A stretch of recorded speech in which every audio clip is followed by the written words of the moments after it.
Bienvenidas, bienvenidos, bienvenides. Aquí estamos nuevamente en el canal de la Universidad Nacional de La Plata. Como ustedes saben, esto es Contame, el programa que intenta indagar sobre algunas cuestiones que consideramos a veces se nos pasan por delante y no profundizamos demasiado, o merecen algún tipo de análisis más profundo, o bueno, también personajes de nuestra vida cotidiana que nos pasan por delante, bueno, y muchas veces no le prestamos la suficiente atención. Hoy vamos a hablar de todo, vamos a hablar de fe, pero también vamos a hablar de comunidad, vamos a hablar de la situación social y de cómo todos podemos de alguna manera colaborar para aquel que lo necesita, darle una mano y saber que siempre hay una mano dispuesta, en este caso, en la Iglesia Católica. Y hablamos de la Iglesia Católica, hablamos de fe y hablamos de Gabriel Mestre, el arzobispo de la ciudad de La Plata, a quien recibimos aquí en Contame. ¿Cómo estás, Gabriel?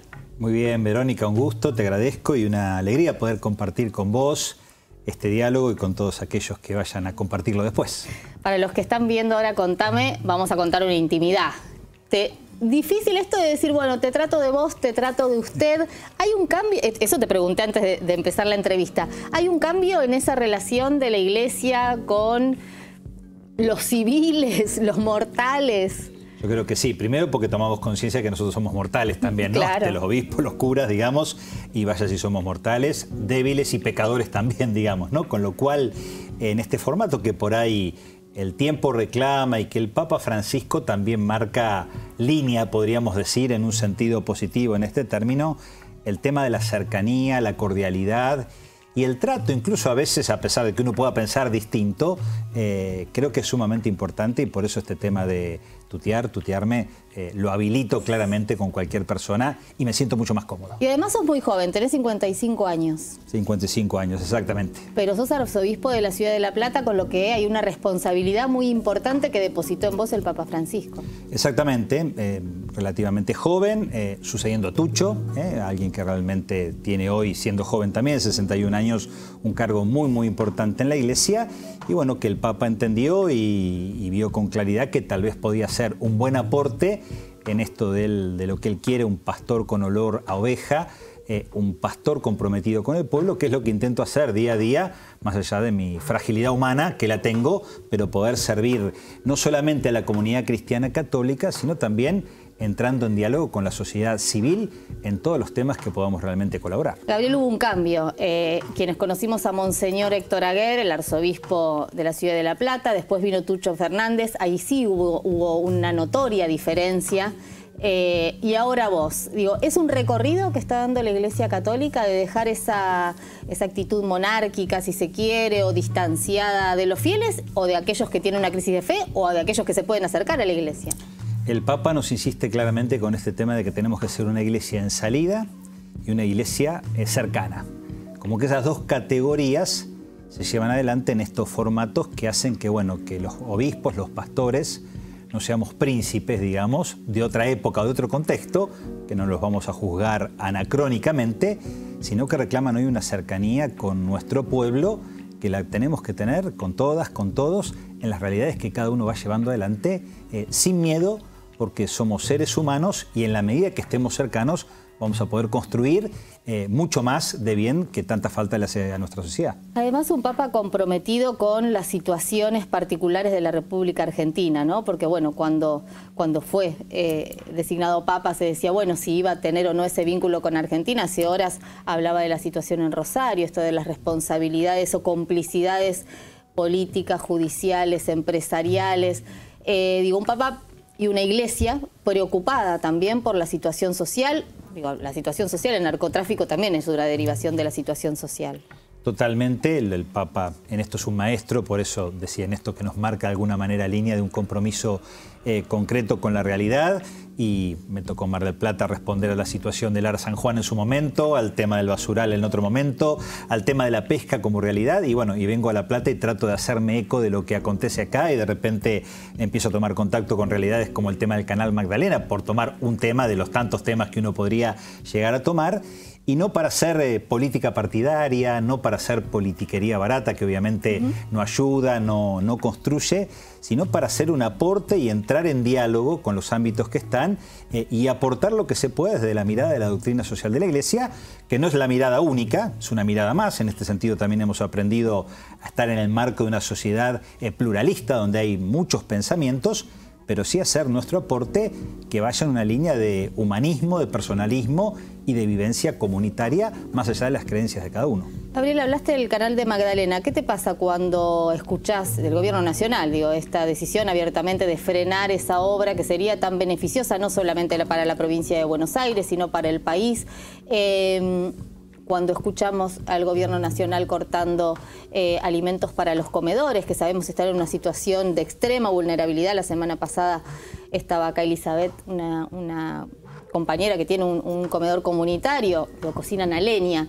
Digo, ¿qué te pasa cuando ves que hay un gobierno nacional que probablemente no está observando a aquellos que se están cayendo de este programa de ajuste? Bueno, me preocupa la realidad en sí y me preocupa la falta de respuesta, ¿no? Tanto en un caso como otro, los dos que citás son dos casos como emblemáticos, porque uno tiene que ver con la necesidad más urgente y con la asistencia directa, que no tenemos que olvidarnos. Ojalá no hubiera nunca comedores porque no hicieran falta de ningún tipo de la Iglesia, ni de los evangélicos, de ninguna ONG, ni del Estado, digamos.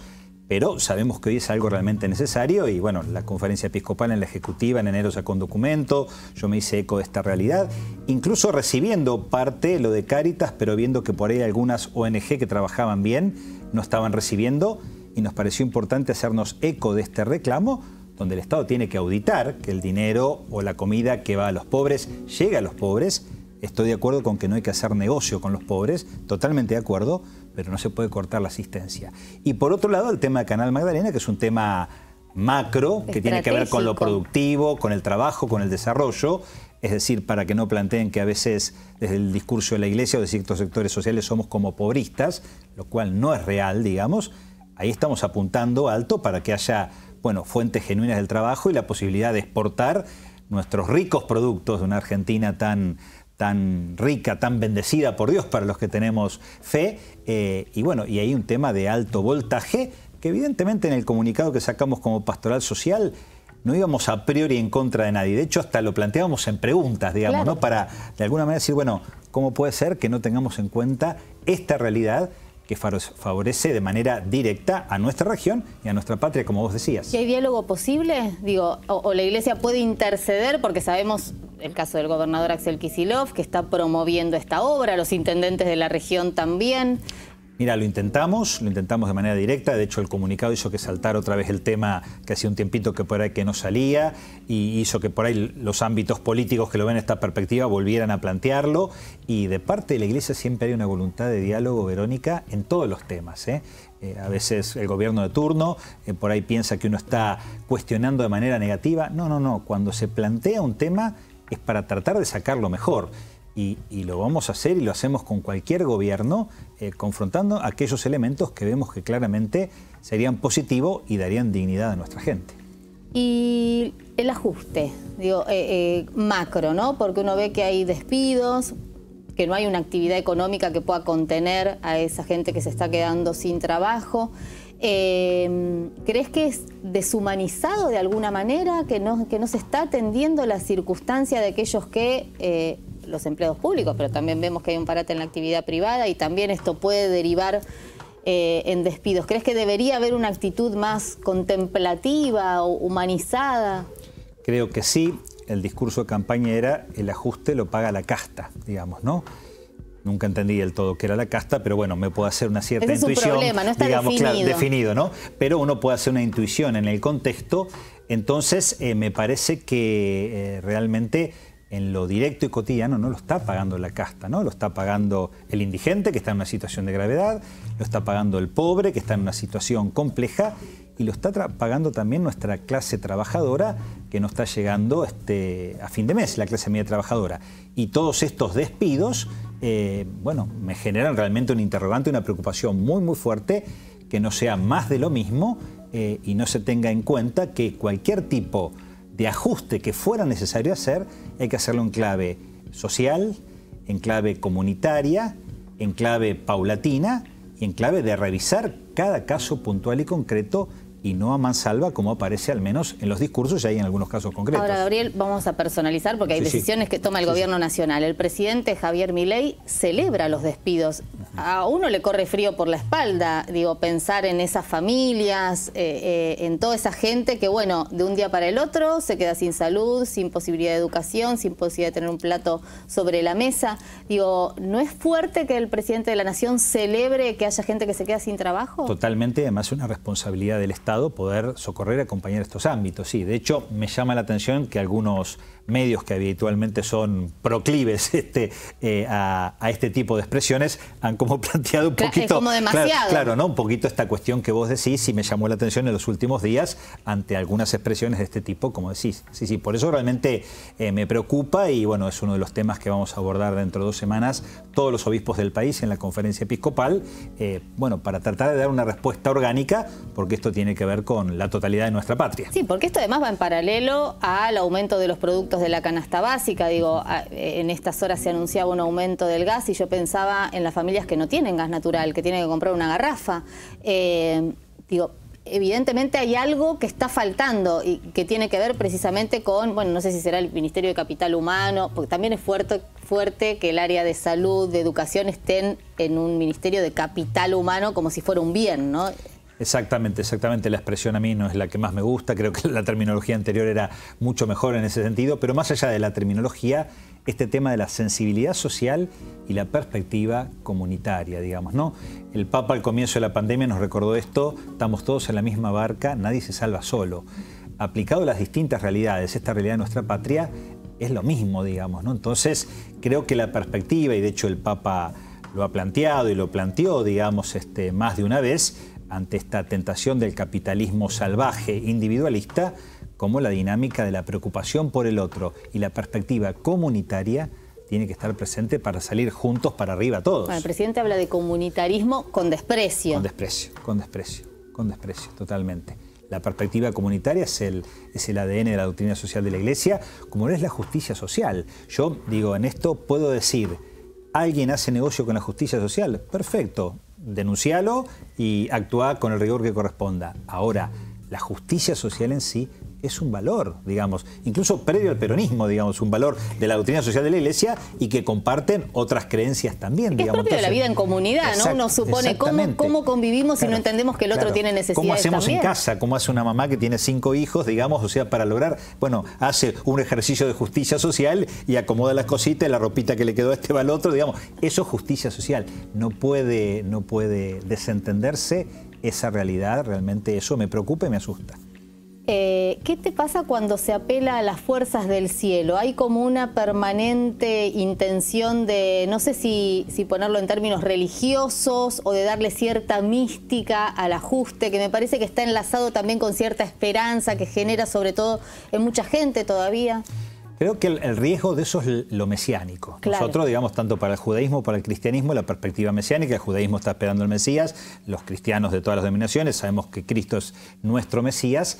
Cuando eso se lleva a la esfera política, social o de algún personaje, sea del color que sea, de un extremo al otro, es peligroso, ¿no? La tentación mesiánica. Entonces, a veces en el uso del lenguaje religioso, que uno lo puede hacer en paralelo, y uno lo utiliza a veces en la vida cotidiana, personas que no son religiosas utilizan un lenguaje religioso, sí, claro. Entonces uno no tiene por qué denostarlo, pero en el ámbito político y estructural, a mí me asusta un poco, digamos, ¿no?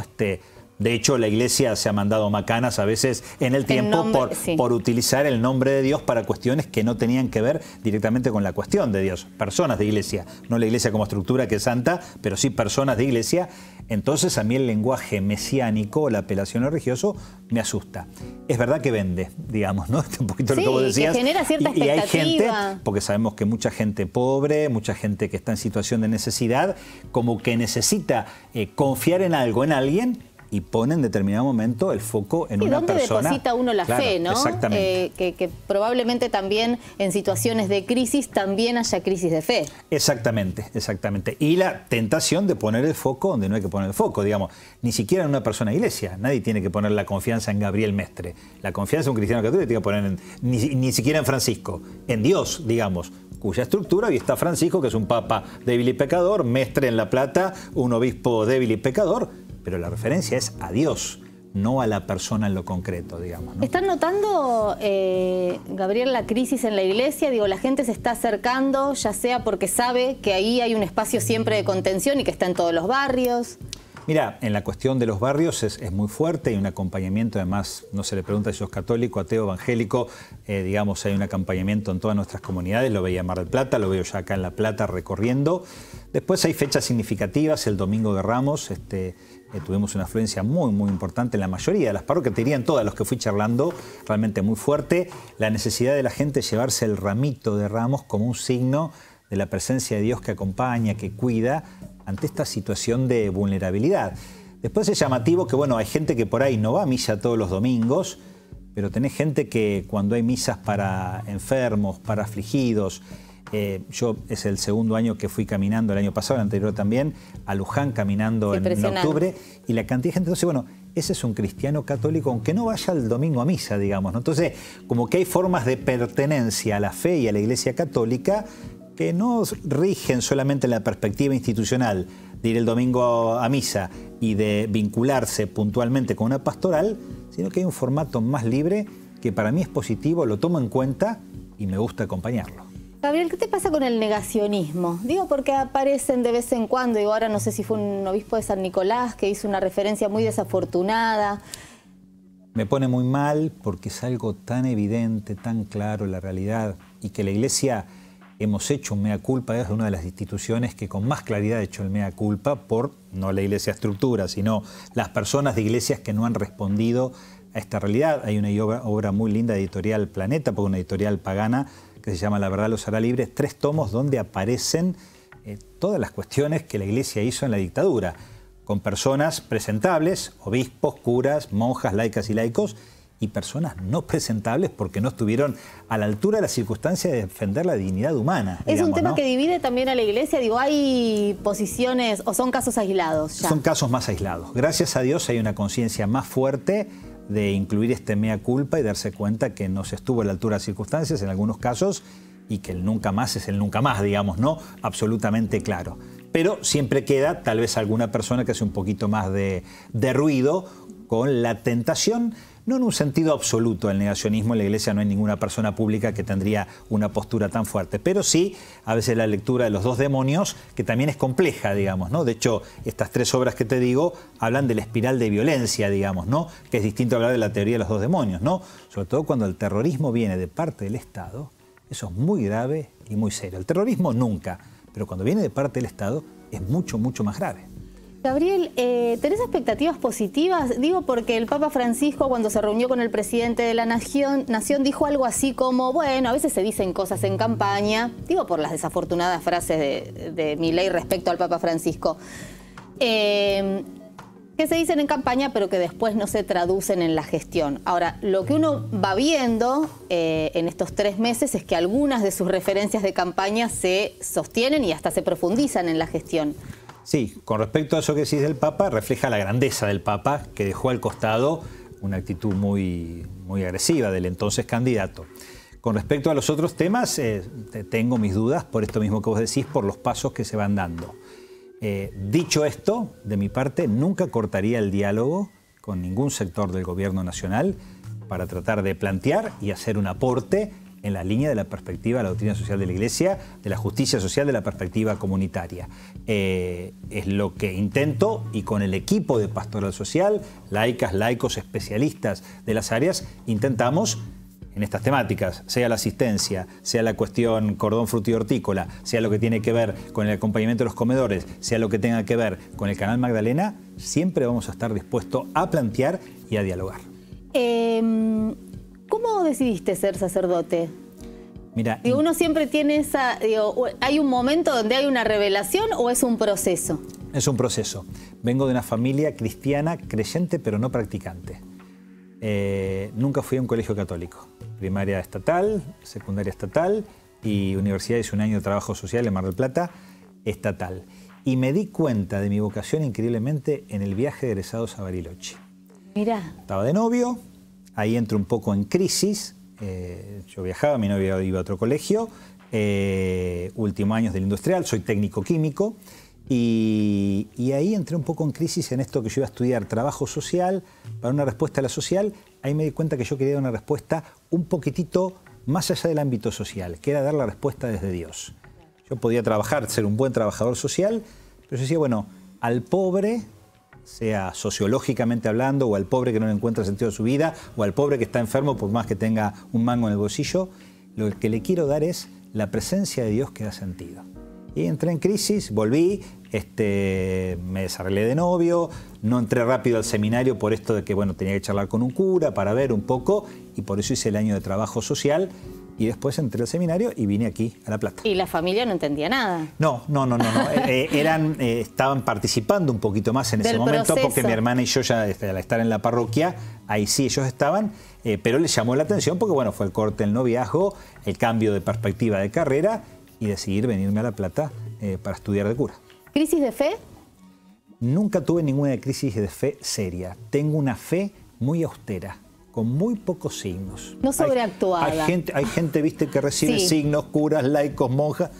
La mía es una fe muy, muy sobria, pero fue siempre igual.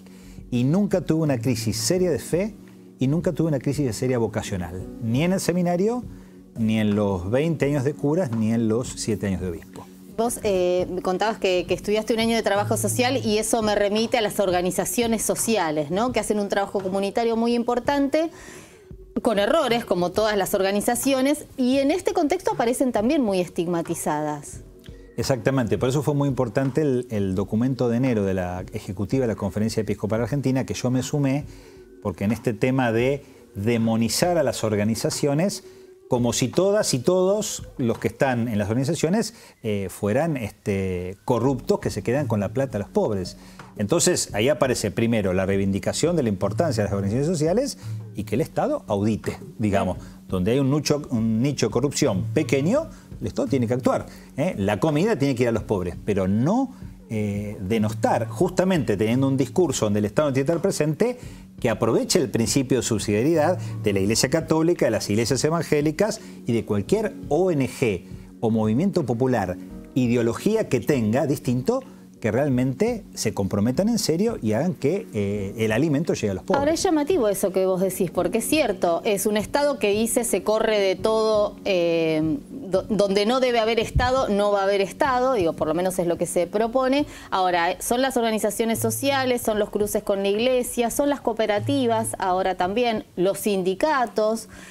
Digo, evidentemente hay algo que está más vinculado con la organización comunitaria, digo, al margen del título que se le ponga. Sí, exacto. Incluso en el mismo contexto, cuando la ministra de Capital Humano dijo que los iba a atender directamente en la 9 de julio. Recuerdan, bueno, a ver, no sé si fue más chiste lo que fue una expresión errónea, claramente, totalmente, que hizo que la gente fuera a la 9 de julio con una temperatura altísima que teníamos en el mes de enero. Pero justamente, si quieren menos Estado, den la posibilidad desde el principio de subsidiariedad, lo que puede organizarse comunitariamente, que el Estado lo tutele, pero que no intervenga y que acompañe, digamos, en ese sentido. ¿Y lo ves? Y ahora quedaron un poco más ahí, hubo algunos arreglos con algunos ámbitos, pero no con otros, digamos, ¿no?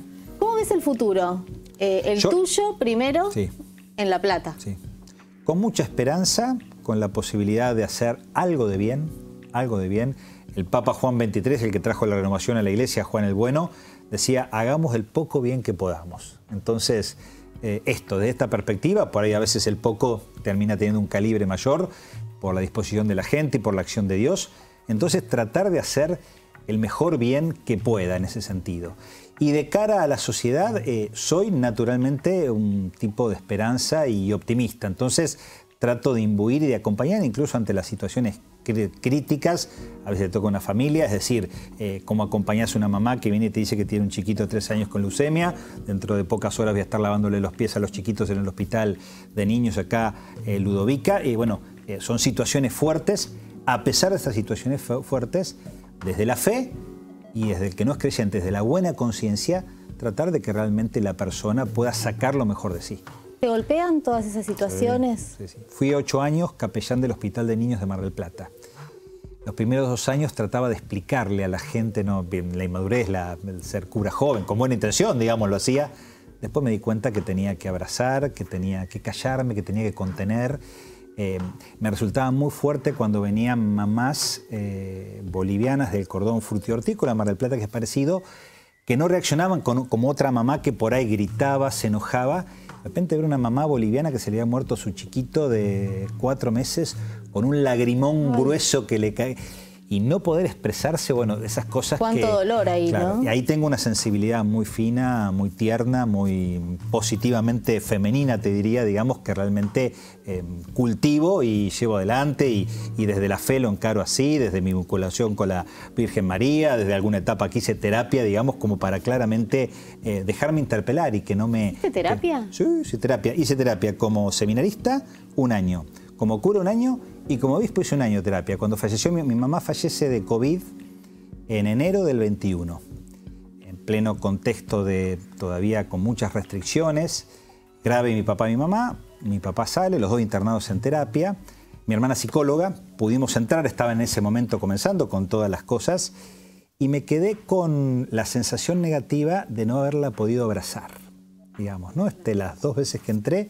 Así que para eso fue en enero. En marzo conseguí por suerte una buena terapeuta en Mar del Plata. Tengo que resolver esto. Sí, que no dudó un instante que mi mamá está en el cielo, digamos, ¿no? Sí. Pero iba por otro lado. Claro. Y no sabes qué bien me hizo. Hice 1 año de terapia, ahí el año 21 casi completo.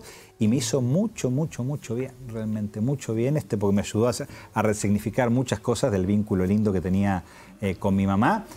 Y esta sensación que mi hermana como psicóloga y yo como cura la había escuchado tanto, no poder despedirte, no poder abrazarte, nos tocó en carne propia, digamos, experimentarlo. Y había que resolverlo. Gabriel, te agradezco muchísimo que hayas venido. Estaríamos hablando un rato más. Espero que la hayas pasado bien y que nos vuelvas a visitar. Recontra bien, te agradezco, Verónica, y un gusto para mí. Muchas gracias. Bueno, hablábamos con Gabriel Mestre, ustedes lo vieron, el arzobispo de la ciudad de La Plata, un hombre común que llegó, bueno, para conducir la iglesia aquí en la región de La Plata, Berisso, Ensenada, bueno, ustedes saben. Como lo hacemos siempre, tratamos de profundizar y conocer a algunos personajes, en este caso a Gabriel, un poco más. A veces las noticias y todo, bueno, hacen que pasemos por arriba algunas cuestiones que merecen tener una mirada un poquito más profunda. Como hacemos siempre, los vamos a estar esperando acá en Contame, en el canal de la Universidad Nacional de La Plata. Chau.